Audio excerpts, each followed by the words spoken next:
Valsts atbalsts ir vērtība vai naudas summa, ko ieguldīja uzņēmumā. Tas nav saistīts šajā gadījumā ar pamatkapitāla nominālu, kāds ir, teiksim, uzņēmumam. Tātad, redziet, jūs jau tagad arī sapidieties paši. Tad, kad jūs bijāt arī pie mums frakcijā, jūs solījāt, ka to naudu mēs nodokļu maksātājiem atgriezīsim. Tagad mēs pinamies, tā mēs atgriezīsim, tā mēs neatgriezīsim. To jums solīja iepriekšējie ministri un politiķi. Mēs neesam tikušies ar iepriekšējiem ministriem, jo mēs esam 14. Saeima un 2 gadi, ja? Acīm redzot, bet, klausieties, šeit klausoties, man kā nodokļu maksātājai un mums visiem, pirmkārt, valdes loceklis saka, viss ir kārtībā, tikai mēs, latviski sakot, idioti nodokļu maksātāji, nesaprotam, kas notiek. Un mēs dodam naudu, un mums ir jādod naudu, un kaut kas Jūs variet vienkāršiem vārdiem pateikt, vai to naudu, ko Covid laika ieguvām, citas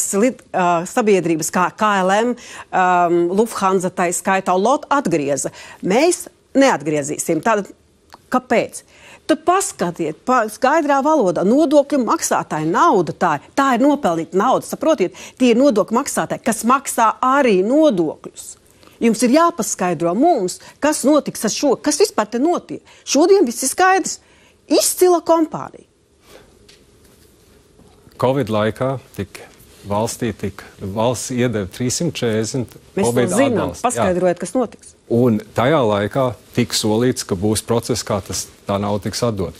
Laiks ir gājis, un gan Eiropā situācija mainījās, noteikumi Eiropas komisijā ir mainījušās, un arī tas veids, kā var iziet no valsts atbalsta, ir mainījušās.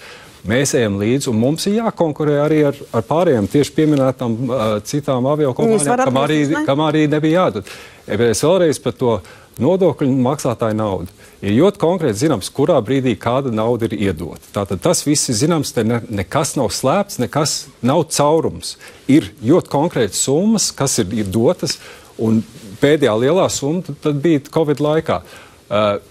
Tālāk, jūs varat jebkurā brīdī tāpat kā jebkurš redzēt gan mūsu pārskats, gan iepazīties ar mūsu finanšu datiem. Tātad tas ir viss ir caurspīdīgs un redzams. Nekas netiek slēpts. Jums pašu kapitāls uz 24. gada 30. septembrī vēl 97 miljoni, bet 23. gada beigās bija 48 miljoni. Mēs izcili redzam.